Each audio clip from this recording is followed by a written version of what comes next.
चुकी है एनडीए की बात करें तो। और रुझानों की इस वक्त की बड़ी खबर आपको बता दें, रॉबर्ट्सगंज से विपक्षी गठबंधन के छोटे लाल खरवाल आगे चल रहे हैं। बड़ी खबर रॉबर्ट्सगंज सोनभद्र, वहां से बात करें तो विपक्षी गठबंधन के छोटे लाल खरवाल इस समय आगे चल रहे हैं। संतोष। बिल्कुल दीप्ति, और अपना दल एस की प्रत्याशी रिंकी कोल वहां से खड़ी थी, भाजपा गठबंधन के सहयोगी है अपना दल एस, अपना दल यानी कि सोनिया पटेल। लेकिन रॉबर्ट्सगंज से एक बड़ी खबर कि विपक्षी गठबंधन के छोटे लाल खरवाल आगे चल रहे हैं रॉबर्ट्सगंज में। ये एक बड़ी खबर उत्तर प्रदेश के लिए, क्योंकि ये दोनों सीटें पिछली बार अपना दल एस के पास थी। रुझानों में एमपी के गुना सीट से बीजेपी के ज्योतिरादित्य सिंधिया 35,000 वोटों से आगे, मध्य प्रदेश के गुना सीट से लोकसभा प्रत्याशी ज्योतिरादित्य सिंधिया 35,000 वोट से आगे चल रहा है। इस समय इलेक्शन ब्रेकिंग 2024 की एक बड़ी खबर, मध्य प्रदेश की तस्वीर लगभग कहा जा सकता है कि लगातार बदलती जा रही है। ये गुना की हमने आपको दिखाया कि किस तरीके से ज्योतिरादित्य सिंधिया वहां 35,000 वोटों से आगे चल। रुझानों में उन्नाव से बीजेपी के साक्षी महाराज 421 वोट से आगे चल रहे हैं। रुझानों में उन्नाव से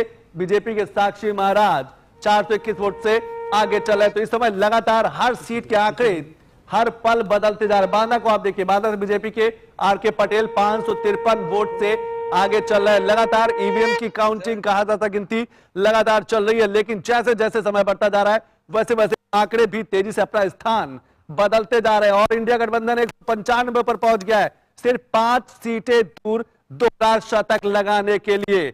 दोहरे शतक को बेकरार विपक्षी गठबंधन अब सिर्फ 5 कदम दूर रह गया है। विपक्षी गठबंधन दोहरा शतक लगाने को लेकर वहीं पर एनडीए 264 पर पहुंच चुका है, यानी कि उस जादुई 272 के आंकड़े से बेहद करीब 265।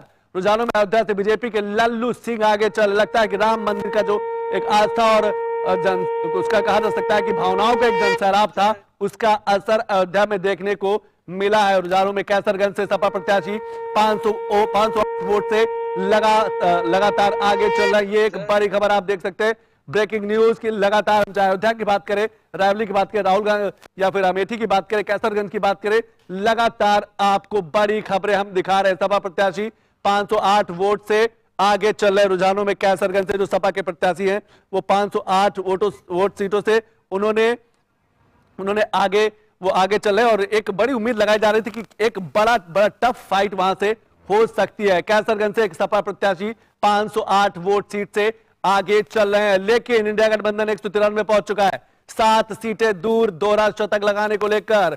वही एनडीए गठबंधन 265 पर पहुंच चुका है, सिर्फ और सिर्फ 7 कदम दूर सरकार बनने को लेकर। 272 का वो जादुई आंकड़ा, भले ही ये रुझान हो, लेकिन 272 का वो आंकड़ा जैसे ही टच करेगा बहुत कुछ तस्वीर बदल जाएगी। एनडीए गठबंधन 266 सिर्फ 6 कदम दूर, यानी कि सिर्फ 6 सीटें दूर रह गया। वही इंडिया गठबंधन भी दोहरा शतक लगाने को लेकर 193 पर पहुंच चुका है। रुझानों बिजनौर से बीजेपी प्रत्याशी चंदन चौहान 3039 वोटों से आगे चल रहे हैं। बिजनौर की यह बड़ी खबर। इसके साथ रुझानों में मुरादाबाद के सपा प्रत्याशी रुचवीरा 1505 वोटों से आगे चल रहे हैं। दीप्ति, बिल्कुल, देखिए मुरादाबाद की बात करें तो रुचि वीरा बेहद चर्चित रही अपने बयानों को लेकर, लेकिन इस समय देखिए सपा की प्रत्याशी वहां से 1505 वोटों से वो इस समय वहां पर आगे चल रही है। चुनाव प्रचार के दौरान अपनी बयानबाजी को लेकर भी बेहद चर्चित रही, विवादित बोल के लिए चर्चित रही मुरादाबाद में। और मुरादाबाद में भी उम्मीदवारों को लेकर एक जो बड़ा कंफ्यूजन था वो इस बार नजर आया। अगर सपा की बात की जाए, वहां पर एक साथ 3 कैंडिडेट्स थे जिनको लेकर, लेकिन आखिर में रुचि वीरा का नाम सामने आया और लगातार चुनाव प्रचार में भी वो नजर आई और विवादित बयान देते हुए भी हमने उनको सुना। और एक और बड़ी खबर आ रही है संत कबीर नगर से, आपको बता दें रुझानों में हापुड़ से सपा की सुनीता वर्मा 10,259 वोटों से इस समय आगे चल रही है। हापुड़ की बात करें तो वहां पर सपा की सुनीता वर्मा 10,259 वोट से आगे। और ये रुझान हमारे पास आ रहे हैं, अभी ये परिणाम नहीं है लगातार, लेकिन कहीं ना कहीं इनका एक बड़ा रोल भी होगा। जो परिणाम हमारे सामने आएंगे, जो फाइनल आंकड़े हमारे सामने आएंगे। एनडीए देखिए 269, विपक्षी गठबंधन 193, अभी दोहरा शतक बनाने की ओर।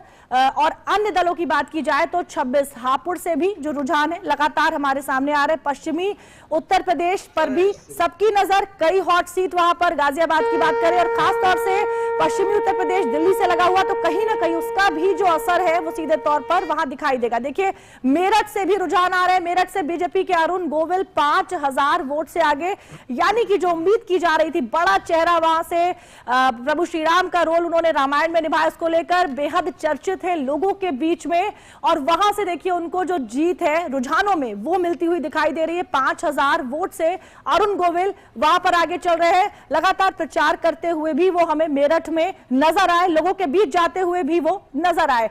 तो मेरठ पश्चिमी उत्तर प्रदेश, वहां पर अरुण गोविल एक बड़ा चेहरा इस समय वहां पर अपनी रुझानों में बढ़त बनाए हुए। और देखिए लखनऊ में भी बीजेपी के राजनाथ सिंह 20,000 वोट से इस समय आगे चल रहे हैं। रक्षा मंत्री राजनाथ सिंह लखनऊ बीजेपी का गढ़ और अपनी हैट्रिक की तैयारी में, और रुझानों में भी इस समय राजनाथ सिंह जो है 20,000 वोट से आगे आते हुए सीधे तौर पर दिखाई दे रहे। लखनऊ हॉट सीट, इसी तरह बात करें काशी की, गोरखपुर की, ये तमाम वो सीटें जिन पर सभी की नजरें रुझानों में। देखिए गोंडा से गठबंधन की श्रेया वर्मा पहली बार चुनावी मैदान में अपने पिता की जगह 127 वोट से आगे चल रही हैं। श्रेया वर्मा, इन पर भी सबकी नजर, क्योंकि पहली बार चुनावी मैदान में एक यंग फेस जिस पर सबकी नजर थी, 127 वोट से गोंडा में इस समय वो आगे चल रही हैं। संतोष,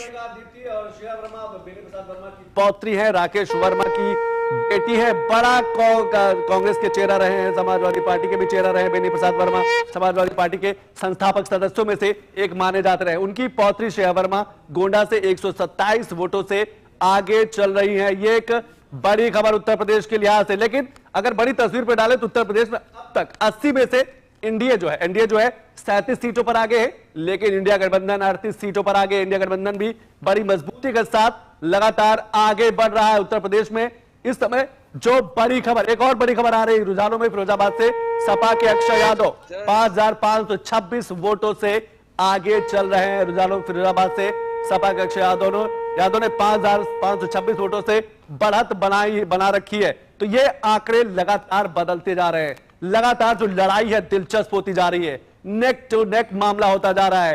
टक्कर जो है, कोई किसी भी सीट पे नहीं कहा जा सकता है कि एक तरफा है, एक तरफा कुछ भी नहीं नजर आ रहा है। लड़ाई चल रही है। रुझानों में बांदा चित्रकूट से बीजेपी के आर.के. पटेल 1374 वोटों से आगे चल रहे हैं। दीप्ति, बिल्कुल, देखिए बुंदेलखंड की भी जो तस्वीर है धीरे धीरे वो साफ होती हुई नजर आएगी। बुंदेलखंड की अगर बात की जाए, वहां के आंकड़े, वहां के रुझान आने शुरू हो गए। बांदा चित्रकूट से बीजेपी के आर.के. पटेल जो है 1374 वोट से आगे चल रहे हैं।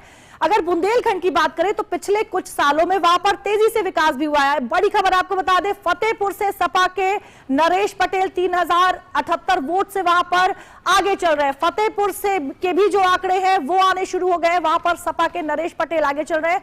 हम बात कर रहे थे बुंदेलखंड की, वहां पर जो पिछले कुछ सालों में विकास हुआ है, क्या उसका भी असर दिखाई देगा? वो रुझानों में जब आंकड़े आने शुरू होंगे तो हम आपको बताएंगे। रुझानों में देखिए रायबरेली से राहुल गांधी 28,799 वोट से आगे, यानी रायबरेली में लगातार अपनी बढ़त बनाए हुए राहुल गांधी, वहां पर दिनेश प्रताप सिंह बीजेपी के प्रत्याशी, लेकिन राहुल गांधी लगातार रुझानों में बढ़त बनाते हुए सीधे तौर पर नजर आ रहे हैं। रायबरेली, अमेठी, दोनों ही सीटों पर कांग्रेस का गढ़ कहा जाता है, सबकी नजर बनी हुई थी। अमेठी से के.एल. शर्मा और राहुल गांधी खुद रायबरेली से चुनावी मैदान में, और देखिए बाराबंकी से गठबंधन के तनुज